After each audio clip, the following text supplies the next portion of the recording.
আসলে আমরা মানুষ হিসেবে কেমন তার একটা উদাহরণ আপনাদের বলি।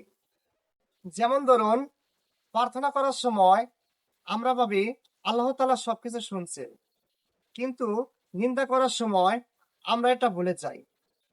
আবার আমরা যখন কোনো পুণ্য করি তখন মনে করি আল্লাহ তাআলা সবকিছু দেখছে, কিন্তু যখন আমরা কোনো পাপ করি তখন এটা মনে করি আল্লাহ তাআলা সবকিছু ভুলে গেছে।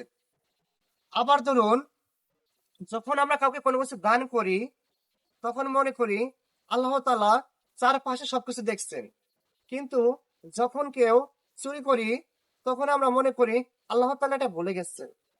আমরা মানুষ হিসেবে বড়ই অদ্ভুত, তাই না? রাইট। আমরা নিজেরাও জানি না যে আসলে আমরা কি চিন্তা ভাবনা করতেছি। সবাই নিজ নিজ দায়িত্ব সুন্দরভাবে বুঝি। আসলে আমরা মানুষ হিসেবে কেমন নিজেকে জাস্টিফাই করি। সবাই ভালো থাকবেন। আল্লাহ হাফেজ। আসসালামু আলাইকুম।